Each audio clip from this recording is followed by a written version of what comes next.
Joining us today is Dr. Judy Willis, who combined her 15 years as a board-certified practicing neurologist with 10 subsequent years as a classroom teacher to become a leading authority in the neuroscience of learning. Dr. Willis has written 10 books, 2 of which include Research-Based Strategies to Ignite Student Learning, Insights from Neuroscience and the Classroom, and Upgrade Your Teaching, Understanding by Design Meets Neuroscience with Jay McTeague. She has also written more than 200 articles for professional journals applying neuroscience research to successful teaching strategies. She is on the adjunct faculty of Williams College and travels nationally and internationally, giving presentations, workshops, and consulting while continuing to write books. She has been selected by Edutopia as one of their big thinkers on education and is featured on their website, as well as being a staff expert blogger for Edutopia, NBC News, Education Nation, Psychology Today, and The Guardian. I would like to warmly welcome Dr. Judy Willis to our specialist series. Thank you so much for joining us today. Thank you, Lee. It's a pleasure, and I look forward to chatting with you. Yeah, me too. I have lots of questions. So let's get right in. Before I begin with any expert, I just want to know a little bit of your backstory. So I want to know what caused you to move into education away from practicing adult and child neurology. Well, I jokingly say, and educators know what I'm talking about, that it was from moving to doctor to teacher. It was for the big bucks, the high status, and all the free time. You finish at 3 and you have your summers off, right? But indeed, what it was is I started seeing more and more kids coming to me, especially middle school agers, referred by teachers or parents, but mostly teachers, because they were possibly showing neurologic diseases. They thought maybe they had a seizure disorder, staring and blinking, or Tourette syndrome, or severe attention disorders. But as the number jumped after my first 10 years of practice and I observed the classes, I realized as I talked to the teachers that these kids were stressed. They were no longer doing active learning. They were doing passive receiving learning, not because the teachers had changed, but because the curriculum demands and later the tests promoted or provoked teaching to the test and fact. Kids were disengaged, they didn't have neurologic diseases. So I felt that neuroscience and neurology had a lot to offer to improve, at least at first, memory. So if we could shorten the time it took to do what they had to memorize, there would be more time to return to the projects and the active learning. So I felt I couldn't tell educators what to do unless I walked in their shoes. And that's when I stopped my practice, went back to university to get my credential and master's, and began teaching. So it was during my 10 years subsequently of teaching primary and secondary school that I started applying, seeing what worked, and then writing about it. And after the 10 years, ultimately traveling and speaking about it. So in a way, you didn't really leave neurology. You just brought it with you into the classroom. I like that, Lee. What a nice explanation. Well, and it's definitely helpful for the things and the books you've written and talked about. It's incredible. So one question I have is, what do teachers need to know about the brain to help them better understand learners? And could you tell us about a time in your teaching when you used your background in neuroscience to improve learning? Sure. I would say there's so much, but I would say the richest part at first is the reason that I felt compelled to join the classroom. And it was the fact that the stress of frustration, failing to keep up with this high demands, or indeed with neuroscience research, boredom for the students in the class who already knew the information, but were still being drilled in it and given homework in it. And it turns out that boredom and frustration are significant stressors in this emotional filter, amygdala in the brain. And when those get high and the students haven't been prepared with ways to deal with that stress, travel of information from the intake to the memory is blocked. And even more challenging is the behavior is now flips to the lower brain with fight, flight, freeze, which we'd see in students as they're acting out and zoning out. So when teachers understand that students are not intentionally acting out and zoning out, but rather their emotional filter, amygdala, has reached that red blocked state, hypermetabolic, it's not getting through as memory, and it's not giving them control of their behavior. Mm. So, in your experience, where do you see education, particularly learning about the brain, mindfulness, even meditation, where do you see it heading in the next 10 years? Well, as more research continues to come in at an accelerating rate, I believe that it is inevitable that education courses, learning to be and part of the pre-teacher learning experience, will certainly incorporate how the brain learns best. Things that I'd hoped would be incorporated, but it's inevitable now because the evidence is there and the cognitive and classroom responses are there. They're fabulous. So I see it becoming more not research driven as much as correlation from the lab to the classroom, the creativity of educators activating the most optimal experiences for the brain to learn and the student to be joyful. Mm. Um, and speaking on the sense of meditation, is that an area as well that you've kind of looked at with the brain?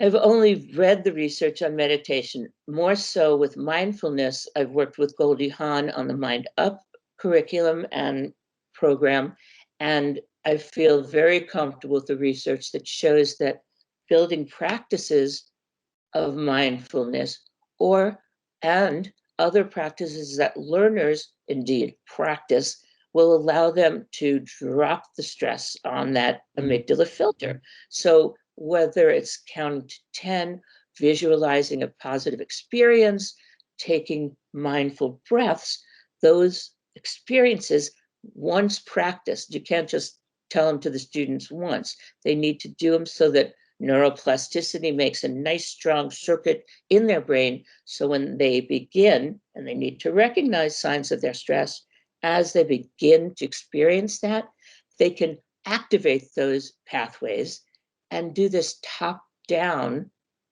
calming of the amygdala so flow does not stop. Mm. It's wonderful, and it's going to be very interesting how we're going to go in the next 10, 20 years. And I'm pretty sure your research and what you've been doing is going to be driving where we're going, particularly of trying to bring down stress and trying to help students learn better. So on that, what is one myth that you would like to debunk in education regarding the brain or neuroscience of learning? Yes, yes, yes. This is a little tough because there's several, but I'll tell you one and I'll tell you a general rule. Right. There was this whole thing about left brain and right brain, that people of one side are sciencey and the other are artsy, and it was important to do specific things to send information across the brain from left to right, right to left. That is absolutely not true and never was. There are neural networks like the corpus callosum that all continuously send information to both sides. There's almost nothing that is done without both sides communicating. And there's not just that one connection, there's another conduit. So here's the general rule. If somebody is making a claim about an intervention, and or you try something, make sure that it's a free trial, don't sign up. And if it's not too expensive, if it seems to work, and most importantly, if the learners like it. If it's some stand on one foot while you're doing a math test, no. So on the other hand, if neuroscience says the research shows it doesn't work to reduce stress, and you've found that a strategy that does it and does make a difference, you don't have to follow the neuroscience. Neuroscience is a good interpretation if it's valid in the lab. Once you move to a classroom, the variables are large. So don't give up what really works. If the students like it, it's not too expensive, and it works. And so where did that myth come from? Do you know some of the origin of that with the left and right brain? Oh, there was research on split brains that showed that people who had lost all of their connections or one of their hemispheres, and it showed that with a mirror, for example, they couldn't tell which was their left or right hand when they looked to one side or the other. But that was very specific on very rare individuals, and it had nothing to do with reality. You can test 100 people and try to predict based on their responses whether they're left or right brains. It won't be true. And more valid, more importantly, when someone has to have, it's usually a younger person, a large part of one hemisphere removed, not the whole thing, but a large part. After there's healing from the surgery, you cannot tell which one had removal of the left or right, other than some very small things like understanding sarcasm. So it was a myth, and it's sad if it causes a parent or a teacher to send somebody down a pathway that's not necessarily for them. Mm. Well, that's a definite one to debunk and to think about, because I'm sure many of us have heard the left-right brain idea and concept in growing up. So very interesting to hear. So in the International Middle Years Curriculum, or the IMYC, we have something called the process to facilitate learning. And this process starts with what we call the entry point. And so the entry point is an activity for students that begin each unit of learning and provides an exciting introduction to the learning that is to follow. It serves to prime learners for new learning through promoting curiosity and generating excitement for an upcoming topic or unit. So with your experience in research, in the classroom and with neurology, what are some key strategies to best prepare student minds to engage in new learning and to evoke curiosity? Well, that is very critical, and it's sort of part of the video game model. But the brain has an attention intake filter called the RAS, and it is programmed to take in only about 1% of all the sensory input that's available, and it will give priority to threat. So again, stress and fear and comfort and climate are critical. But beyond that, it gives priority intake to information that is a change in the pattern. We inherited that from animals in the wild. It makes sense for an animal in the wild to have a filter that alerts specifically to things that have changed, maybe threat, but maybe a food source, or maybe another animal in its group coming in that's not usually there. So to get information in and sustain it, starting with a change in the expected pattern, not scary, or a question that's puzzling and curious. So an essential question, an object in the classroom that's curious, videos, pictures, things that the learners know will indeed be part of that unit, but that's curious to them. And once they are invited to make predictions about, well, what do you think this will have to do with the lesson or the unit? The brain stays more engaged. Things like predictions are a source of dopamine, which is a chemical that can increase attention and motivation and memory. So starting with something, their buy-in through curiosity with prediction can sustain and engage. Mm. And you talk a lot about that hook, don't that hook to bring in the students, and we talk about a lot of that as well. Are there any other strategies, any other ideas that you would want to say to or talk to those who might be listening or viewing us the way of which the greatest ways to get that attention or to not have, to stop boredom? Okay, well, we can talk about achievable challenge subsequently in terms of video game model, but in terms of ways to engage them, they can be fantasy. That's important. It's not just the goal of the unit is for them to understand the transition from the Middle Ages to the Renaissance. It would be a primary source, a drawing, a example of two different objects from the two periods, and bring it up to their level. So if there's pottery or art, shown the difference of something they think is engaging, such as pop art to graffiti art.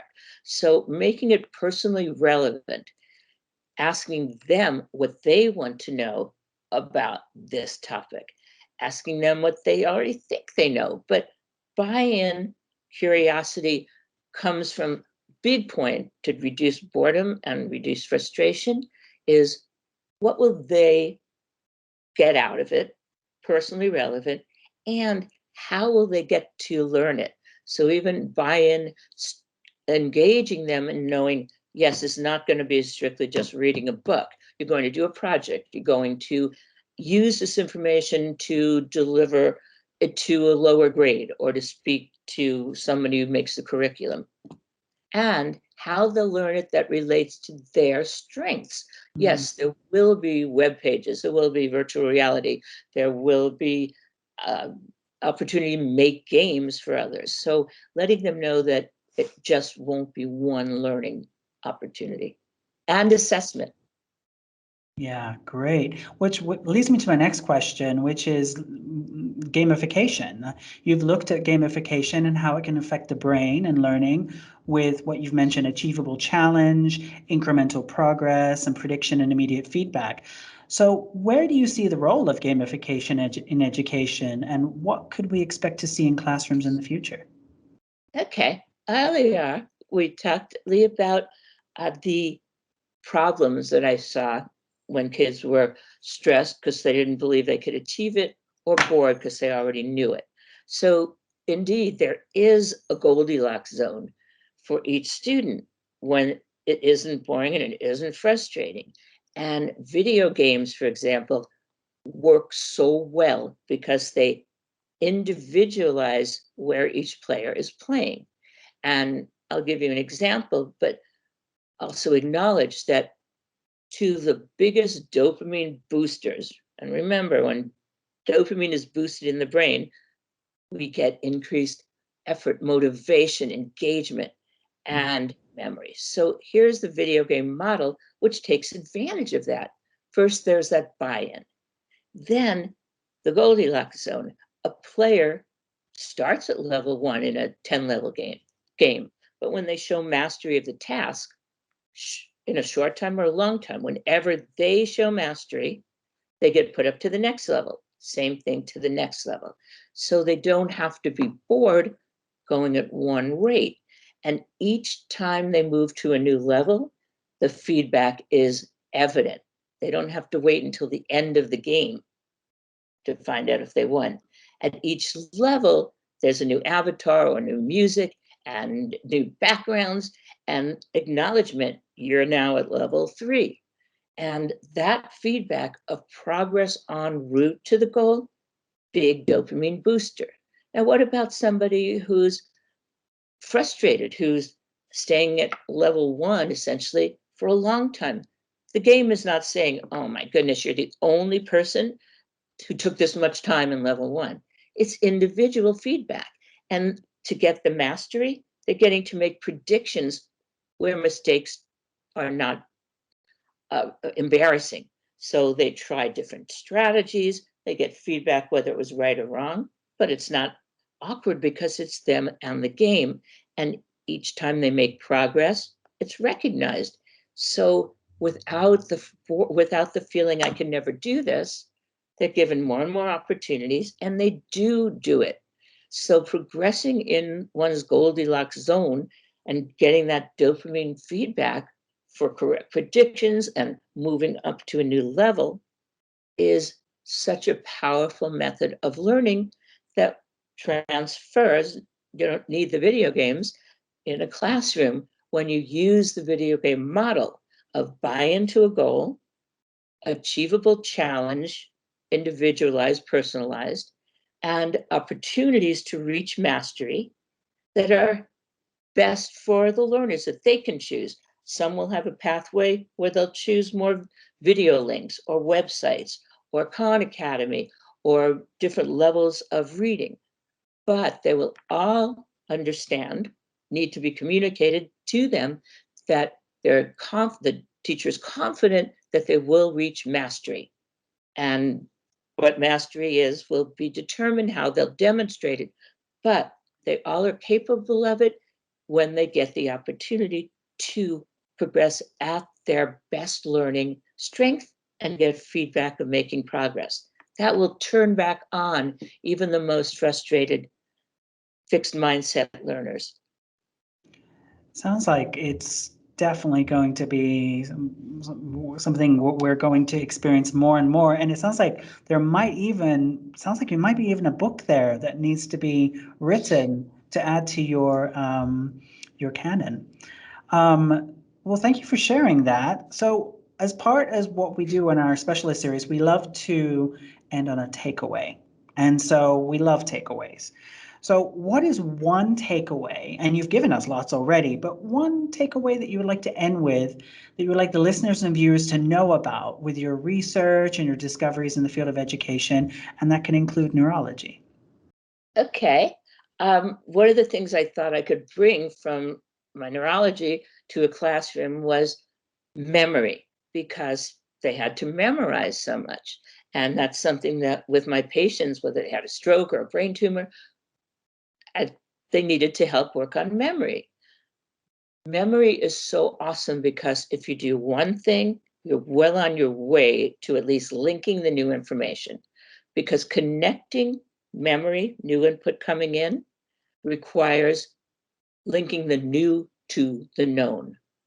Be new to the known meaning that memory is stored in the brain in different regions based on repeated patterns. So for example, if I asked you, what color is this tissue? You'd say white. Right. Mm-hmm. Yeah. And I say, what does a cow drink? Most people, the Would say no. fastest retrieved is milk, even Right. though we know that cows drink water. So that's just evidence, not that we're tricked, but that the memory stores things that are associated frequently, like when we're growing up, cows, white, and milk. That patterning is what needs to be activated.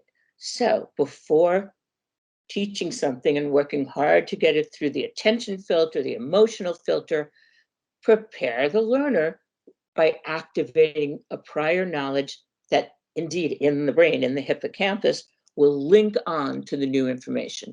Because if there's no link within about a minute, that new input fades. So activate prior knowledge by reminding them of previous units, having bulletin boards, having them take a self-graded, non-credit pre-test that brings back what they already know, telling narratives and stories, objects, things that activate prior knowledge will take that new input and link it up.